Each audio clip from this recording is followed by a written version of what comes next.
Yang saya sayangi seluruh rekan sejawat bidan dimanapun teman-teman berada. Kenapa saya juga menganjurkan teman-teman walaupun STR-nya belum mati atau lama lagi masa berlakunya, teman-teman buatlah dulu untuk akunnya. Nanti saya akan jelaskan. Oke. Nah, apa sih latar belakangnya kita harus membuat registrasi STR itu tadi adalah Undang-Undang Nomor 4 Tahun 2019 tentang kebidanan. Teman-teman sudah harus memahami bahwa kita sudah memiliki undang-undang kebidanan sendiri dan sudah disahkan dan sudah dikeluarkan semenjak bulan Maret di tahun 2019. Nah, kemudian apalagi yang melatar belakangi STR? Yaitu adalah Undang-Undang 36 Nomor 14 tentang tenaga kesehatan. Kemudian ada peraturan Menteri Kesehatan tentang registrasi tenaga kesehatan. Dan kemudian hasil dari Kongres IBI yang ke-16 tahun 2018.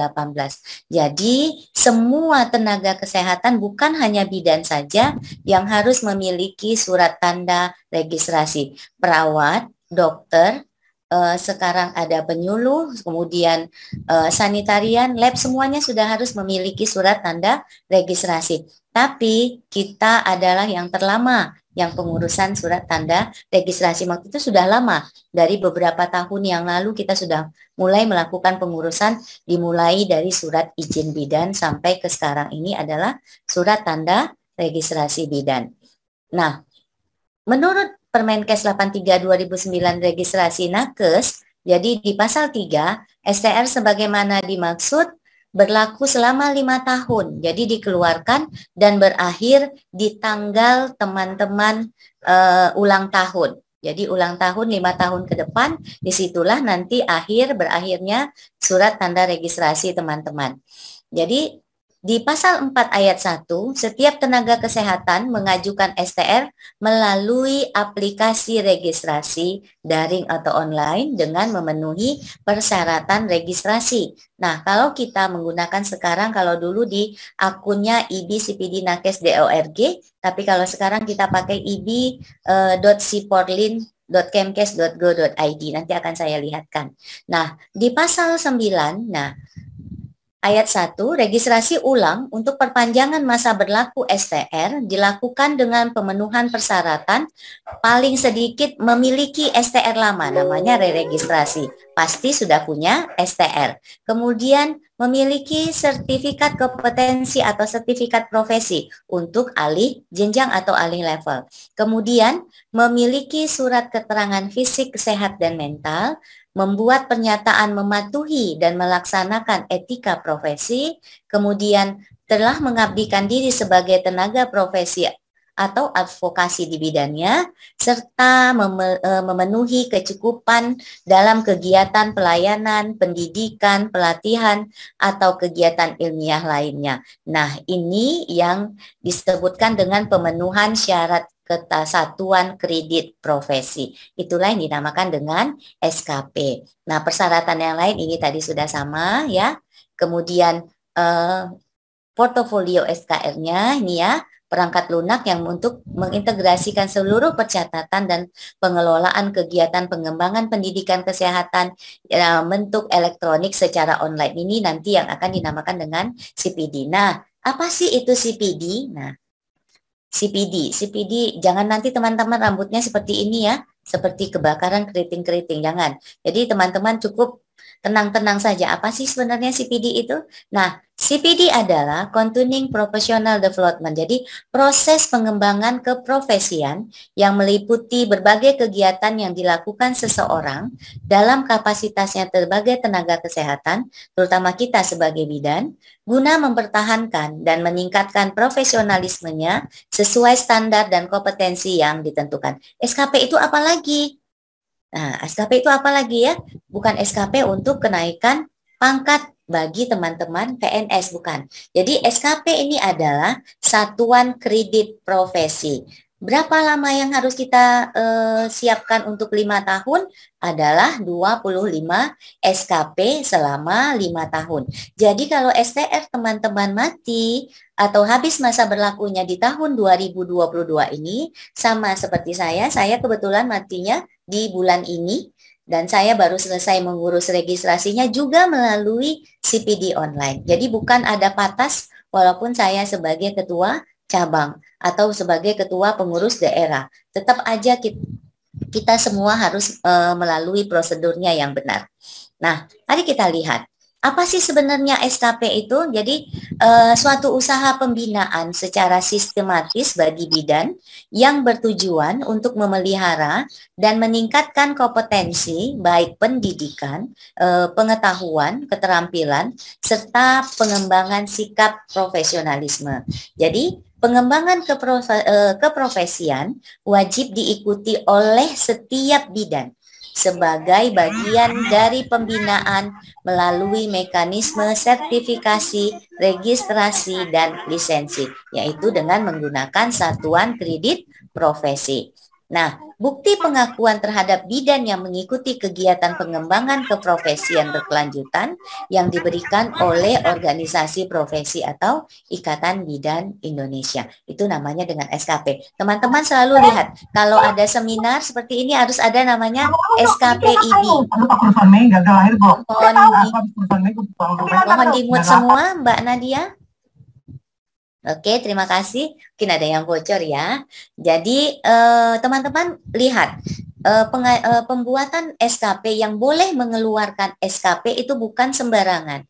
Yang mengeluarkan itu kalau kita jenjangnya adalah dari PDIB, jadi pengurus daerah yang bisa mengeluarkan. PC tidak bisa mengeluarkan SKP. Ranting apalagi tidak bisa mengeluarkan SKP. Yang bisa mengeluarkannya itu hanya dari pengurus daerah dan pengurus pusat. Jadi hanya dua itu kelegalan untuk pembuatan SKP. Jadi kalau misalnya kita seminar, kita webinar, kalau dari cabang pasti akan meminta ke pengurus daerahnya. Atau kalau memang bisa secara nasional, itu dipakai untuk secara nasional.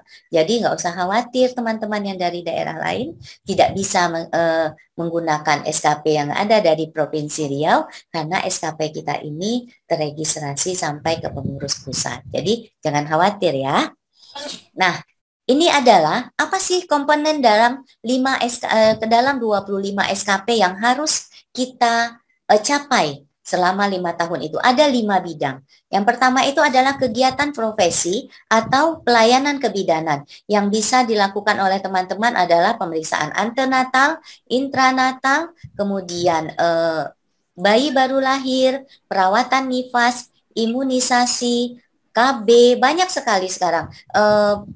Edukasi caten ya, itu juga bisa masuk ke dalam praktek profesi pelayanan kebidanan.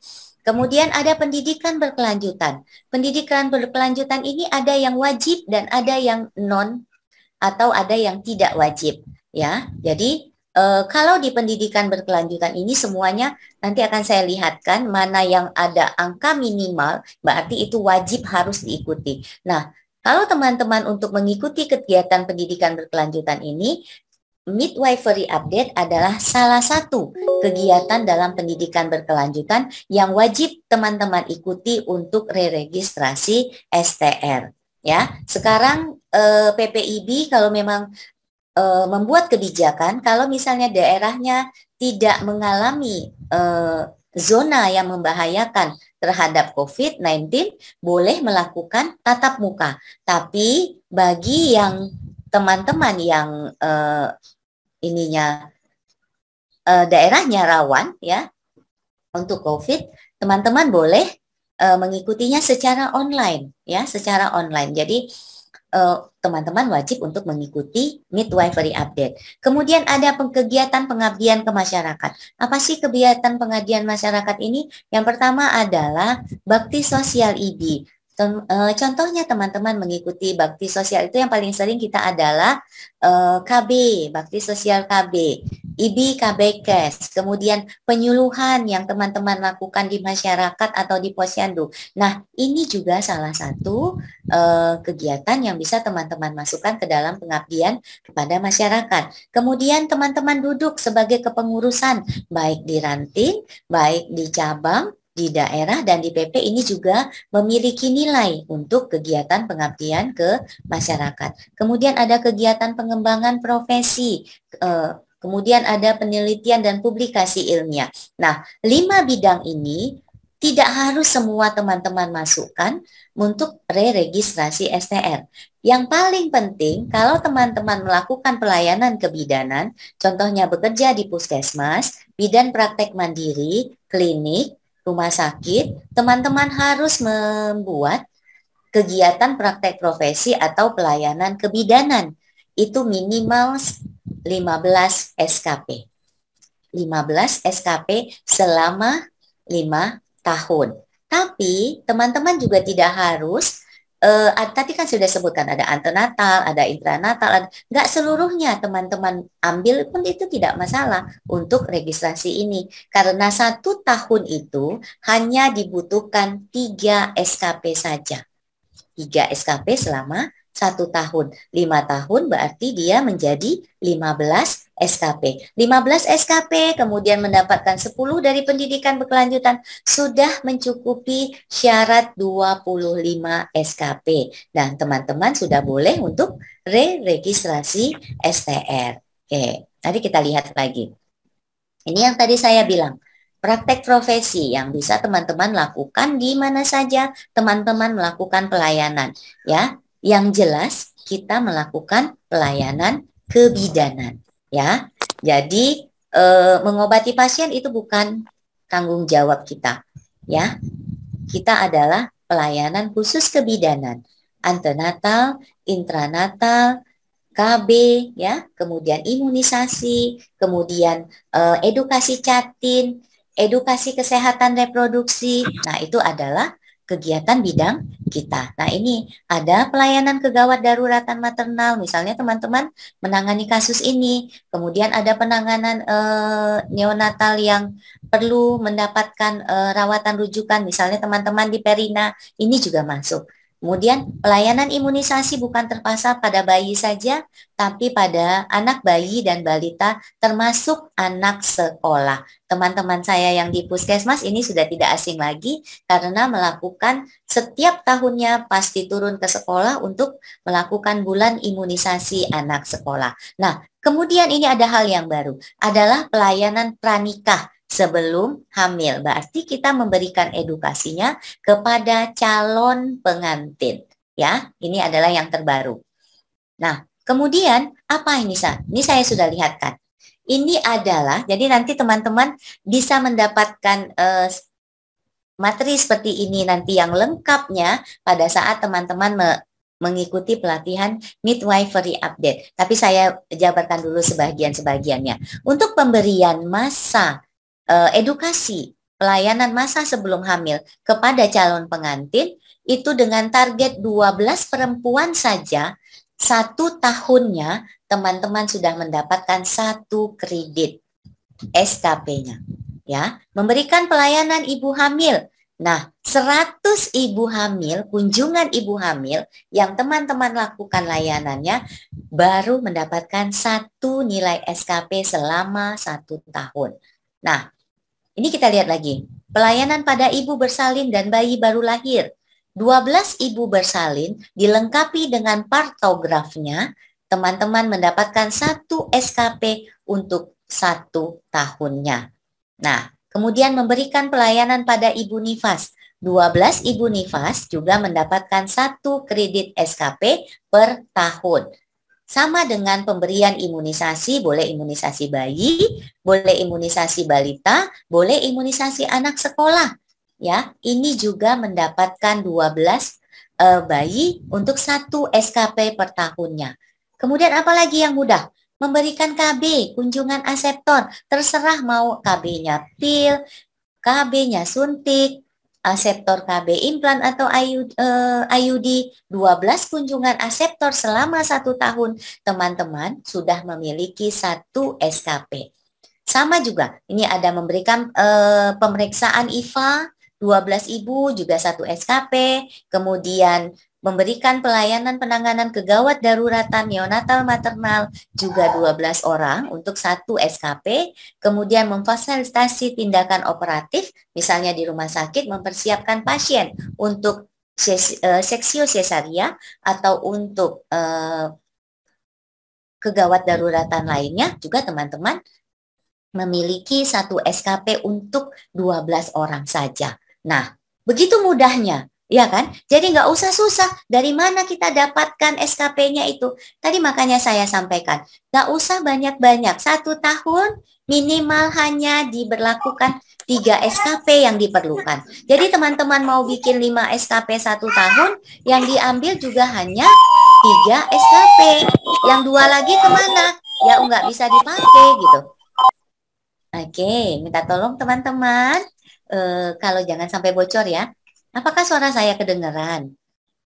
Dengar jelas nggak? Sudah jelas, Ibu. Oke, baik. Terima kasih. Ya, jadi ini adalah kegiatan praktek profesi pelayanan kebidanan. Dan kegiatan ini adalah kegiatan dengan 0 minimal.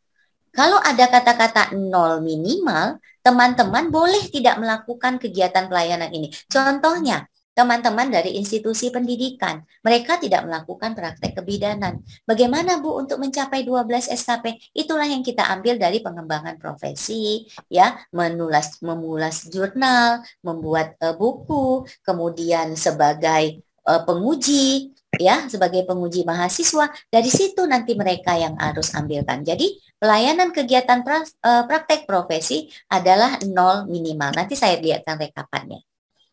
Ya. Oke, ini kegiatan pendidikan berkelanjutan. Tadi ada 5 ya.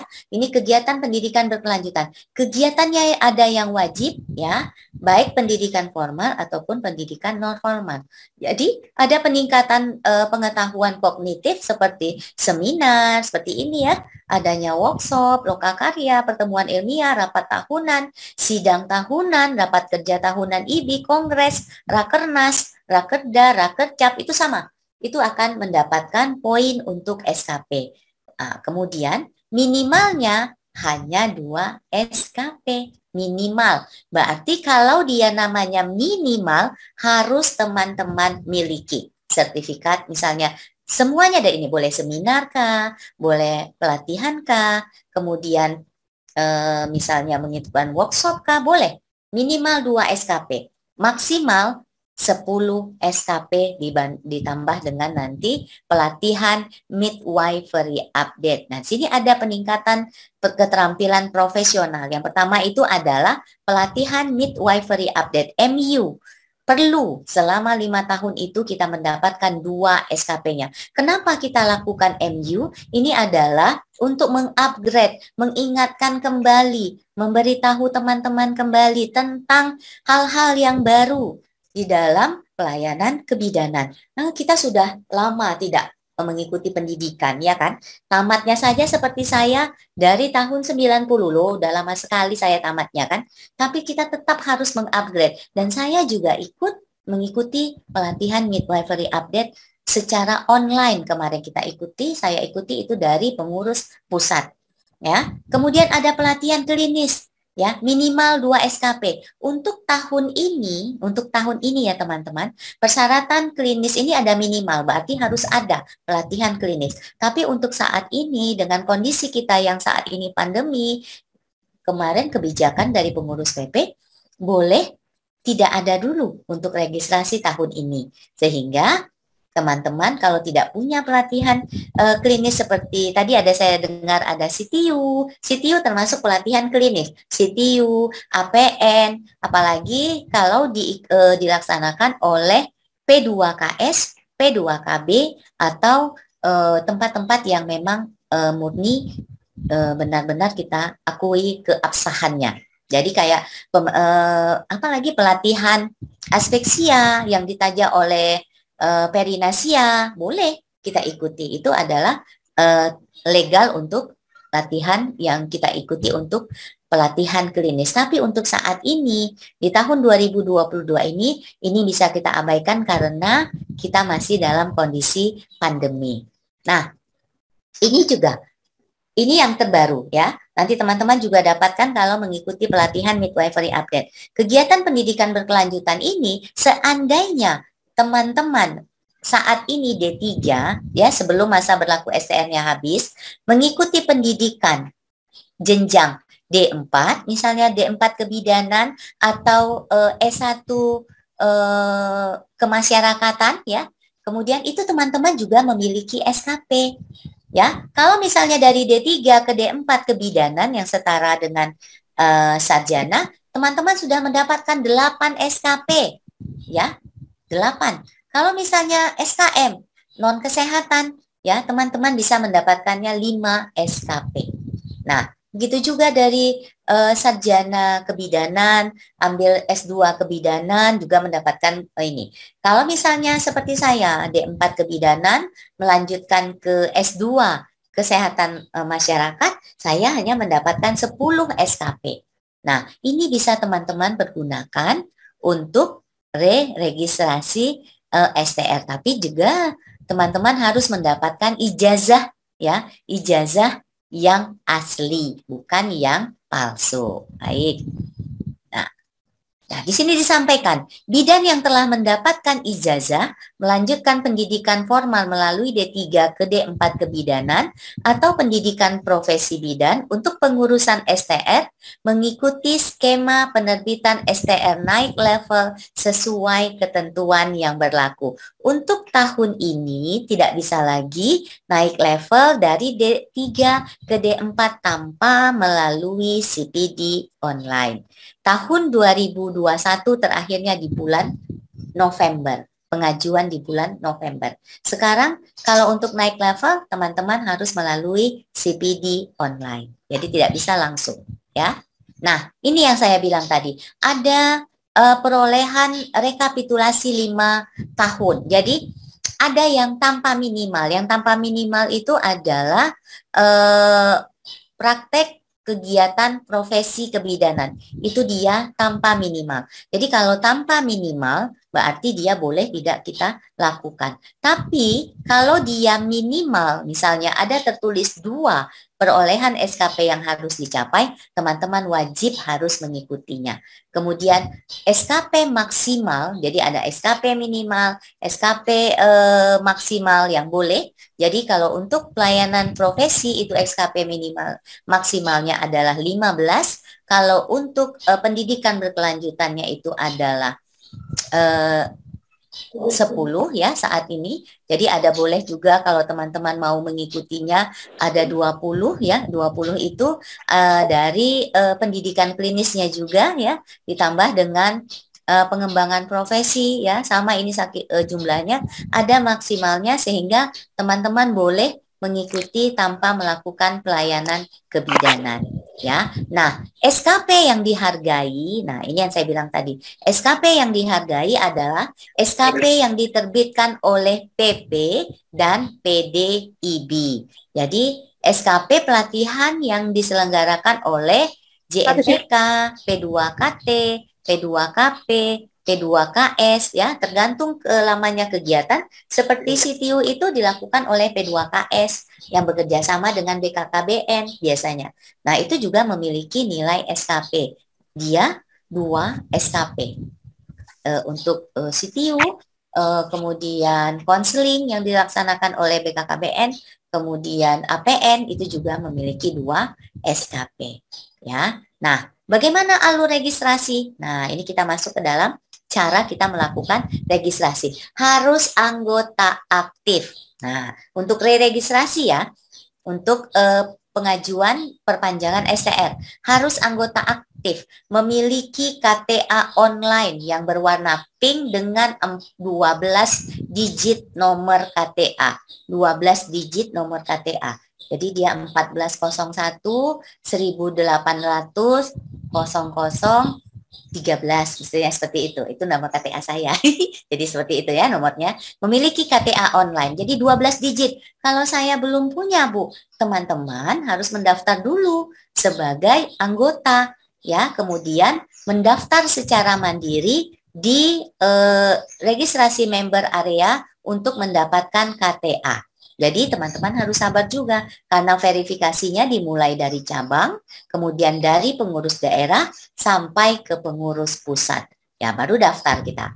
Setelah kita daftar, ya, bagi yang memiliki KTA online, kita daftar akan menerima 2 akun dan password. Jadi akan menerima email 2 kali dari pengurus pusat. Pertama, Anda terdaftar sebagai anggota IBI. Yang kedua, Anda mendapatkan ID dan password untuk masuk ke dalam CPD online. Kemudian mengisi akun, setting, mengisi CV teman-teman di akun CPD. Kemudian mengisi permohonan pengajuan STR. Kemudian mengisi P2KB, yaitu tadi yang saya bilang, rekapan cakupan kegiatan selama 5 tahun.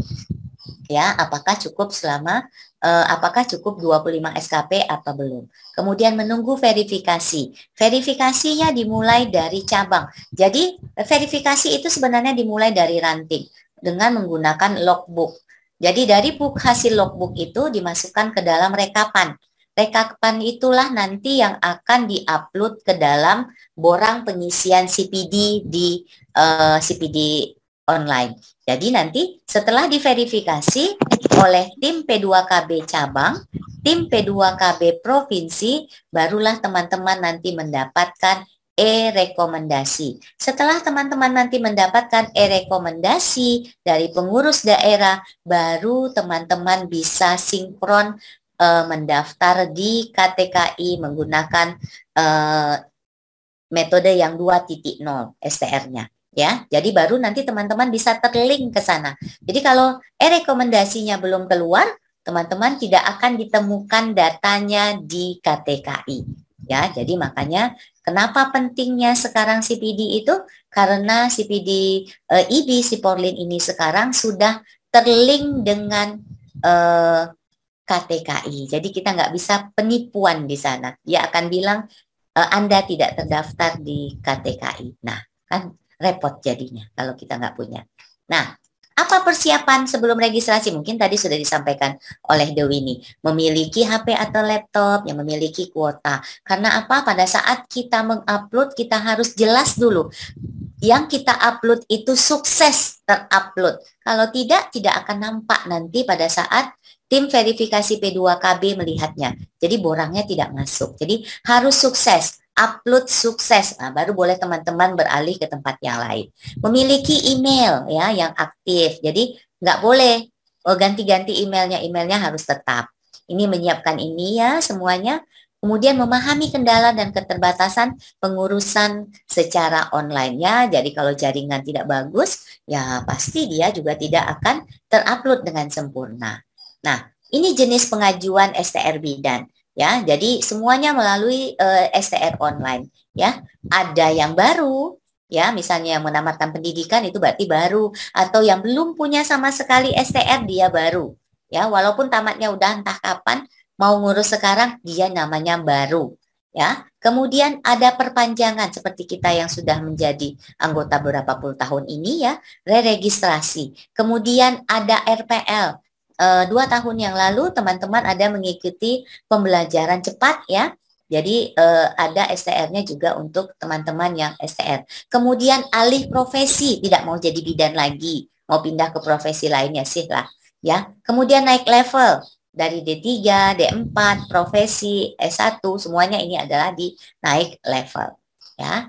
Nah, ini pengajuannya, ada KTP, ada pas foto, ingat, pas foto, baju IB, latar belakang merah 4x6, ada ijazah, kalau misalnya baru, ada sertifikat kompetensi, kalau registrasi ulang, ada surat sehat, kemudian ada naskah sumpah, kalau untuk yang baru, ya, etika patuh profesi, nah ini harus kita siapkan dalam bentuk soft file.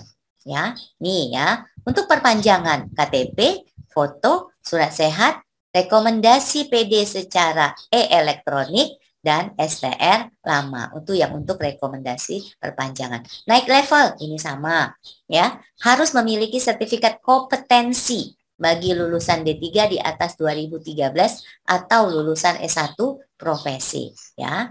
Kemudian ini yang RPL, ada KTP sama hampir sama ya. Ada STR lama level 3 dari D1 ya. Jadi harus dinaikkan menjadi D3 ya.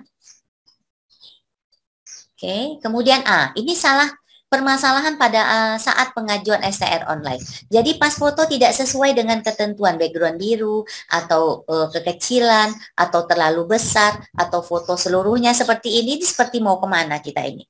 Ya, ini buat selfie, nggak pakai. Bajunya seperti ini, fotonya dibuat seperti ini, nggak boleh. Jadi dia dari soft file foto JPEG, ya, latar belakang merah, menggunakan baju IBI, ya, pas fotonya 4x6, ya, ini biar kita tidak salah dan tidak di-approve oleh ininya, oleh tim penilai. Nah, KTP. Nah, KTP itu harus teman-teman lihat benar ya. Harus teman-teman lihat benar. Ya. Untuk pengisian NIK. NIK itu nama kita di KTP itu apa, kemudian NIK-nya itu berapa, jangan sampai salah. Ya, NIK, penulisan NIK. Kemudian penulisan nomor STR juga nggak ada pakai strip, nggak ada pakai ini, ya nggak ada. Jadi tetap dia sama aja semuanya angka. Ya, jadi pengajuan ini nggak boleh berbeda nik kalau kita mengajukan STR, ya. Jadi harus sesuai dengan yang tertera di KTP. Kalau misalnya KTP-nya nggak sama, misalnya nggak terupload juga, coba teman-teman kembali ke Disdukcapil, ya. Minta tolong di-online-kan KTP-nya, karena sekarang KTP itu juga serba online, ya. Jadi harus di-online-kan. Nah, ini contoh ijazah palsu. Nah, ya, memasukkan nama dan tahun lulus dan telah memiliki STR, padahal dia belum pernah membuat STR. Tapi karena dia malas untuk yang baru, ya dia mau yang registrasi aja. Saya nggak bisa, ya. Jadi ketentuannya di sana langsung terlihat di KTKI itu terlihat bahwa itu adalah ijazah palsu. Jadi jangan coba-coba.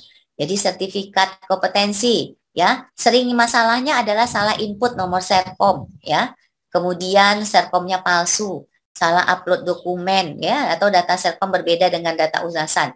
Jadi untuk masalah 1 dan 2, pemohon diminta untuk memperhatikan saran dari validator agar lebih teliti.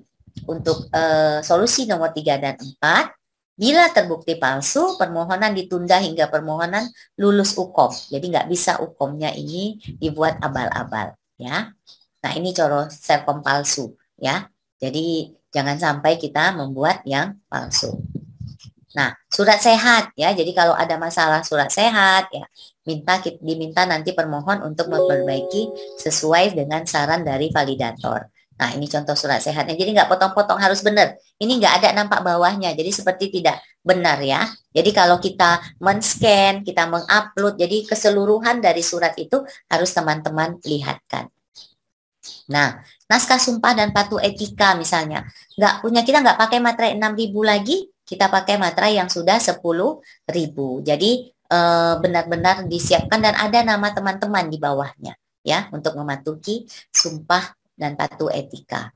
Nah, rekomendasi PD. Nah, ini rekomendasi PD ini kita dapatkan secara kalau ini ya masih manual. Ya, ini tanda tangannya masih manual. Tapi nanti untuk rekomendasi elektronik, nanti saya akan lihatkan rekomendasi elektroniknya sudah tidak ada lagi yang seperti itu. Ya, jadi palsu ini. Nah, STR lama, ya, misalnya hilang, dibuatlah surat kehilangan. File tidak asli atau palsu, ini jangan kita lakukan. Ini contoh STR palsu.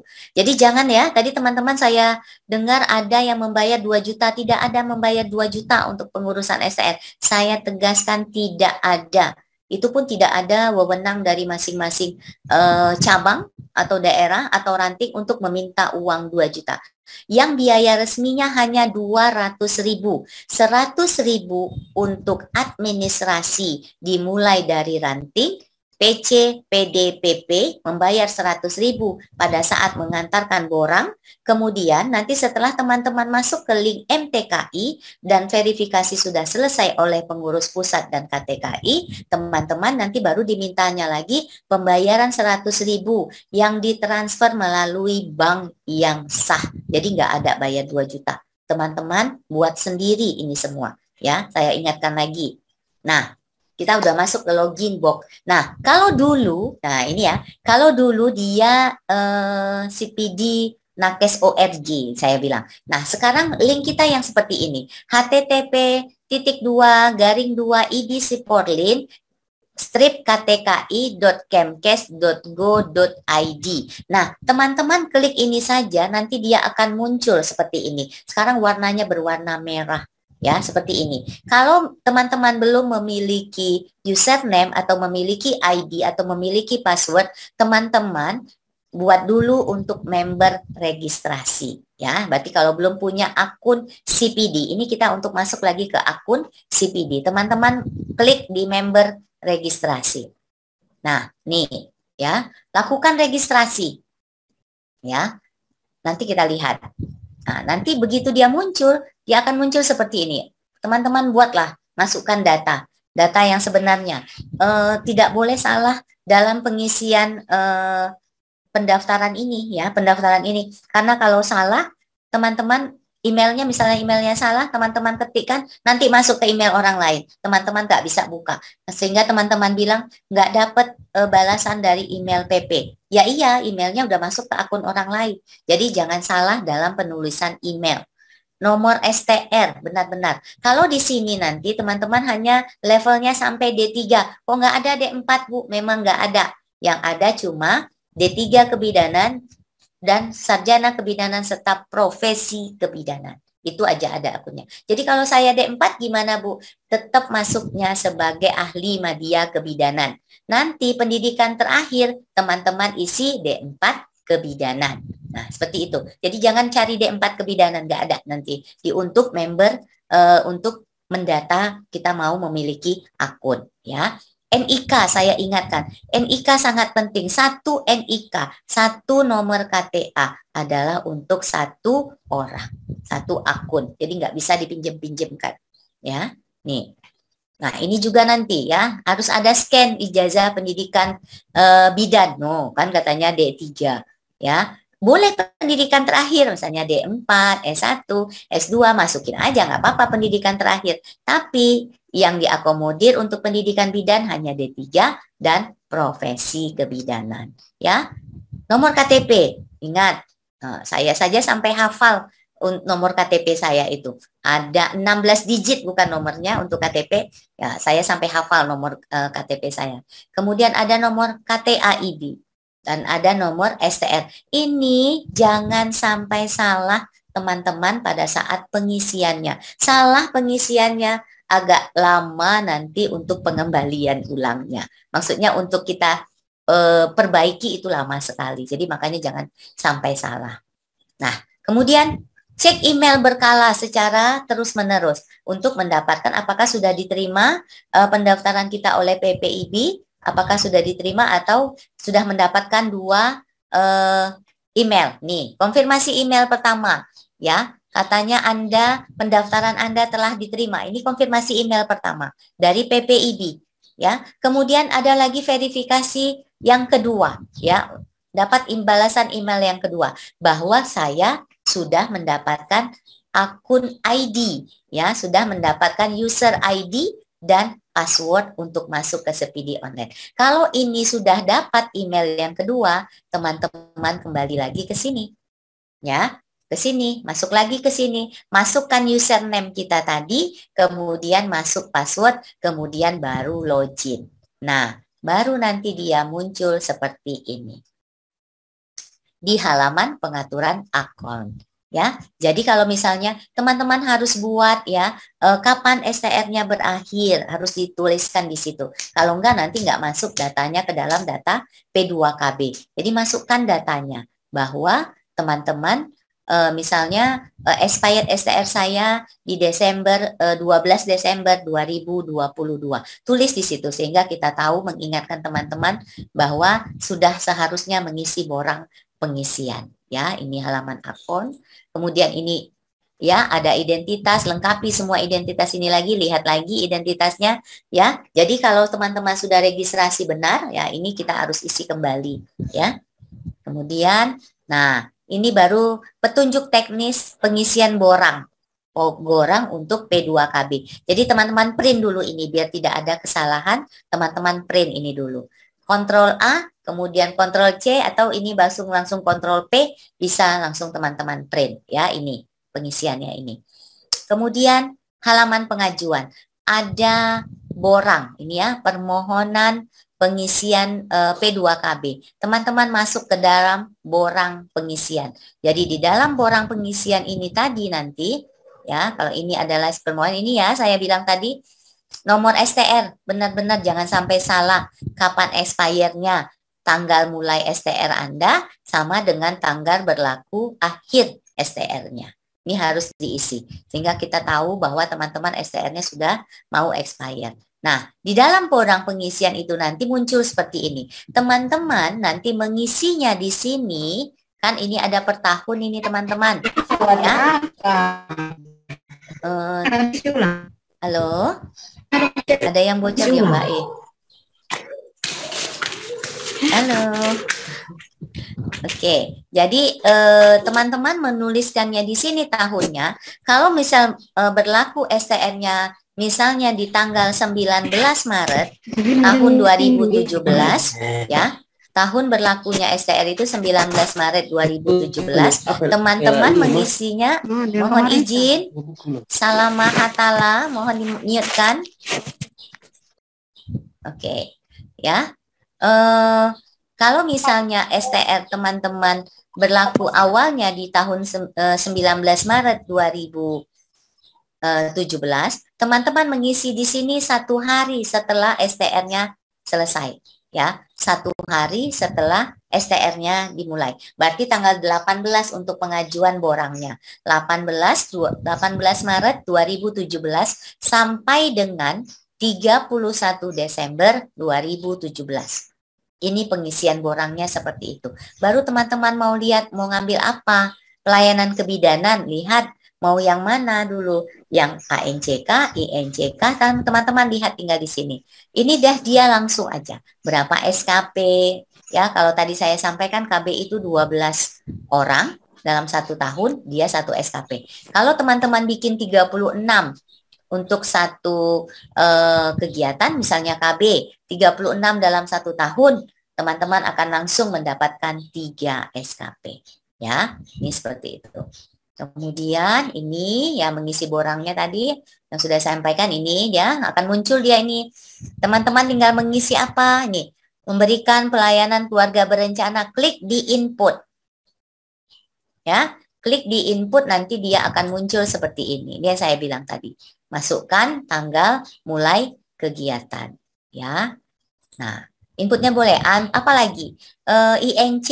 Jadi kalau untuk rekapan, ya, yang saya sudah bilang tadi, bukan buku lognya yang difoto dan di-scan. Yang teman-teman scan dan upload itu adalah hasil rekapan.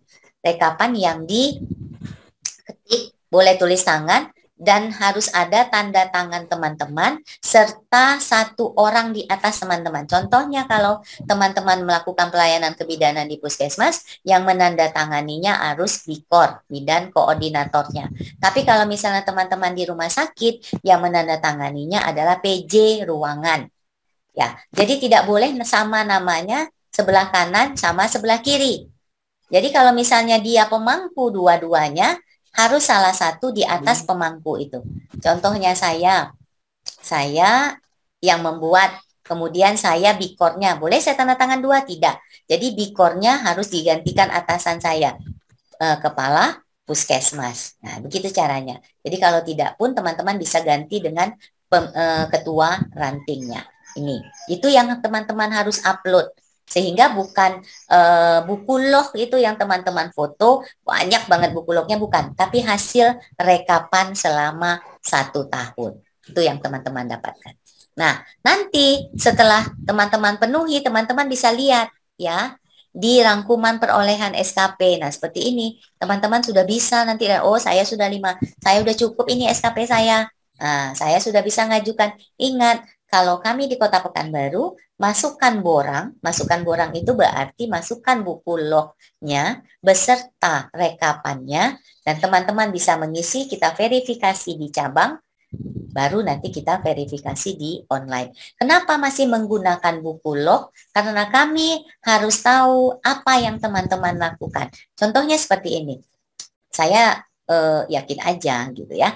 Teman-teman pasti melakukannya di tempat layanan. Tapi saya tahu bidan ini malas untuk membuat pendokumentasian, sehingga ya tulis-tulis aja. Ya udahlah, tulis-tulis aja rekapannya. Jadi kami tidak menerima rekapan kalau tidak ada nama yang direkapan itu kami temui di dalam buku log teman-teman. Nah, jadi makanya buku log itu adalah panduan awal, ya, panduan awal bahwa teman-teman panduan awal bahwa teman-teman benar mengerjakan kegiatannya itu tadi. Makanya kita menggunakan buku log, ya, ini. Makanya tadi saya sampaikan.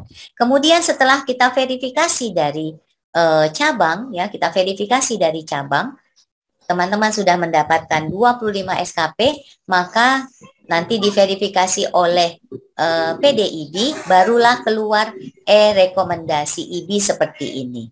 Nah, seperti ini rekomendasinya. Jadi langsung sekarang rekomendasinya. Jadi setelah keluar rekomendasinya ini baru teman-teman bisa daftar di KTKI. Kalau teman-teman daftar di KTKI sebelum rekomendasi ini muncul, nama teman-teman tidak akan ditemukan di MTKI.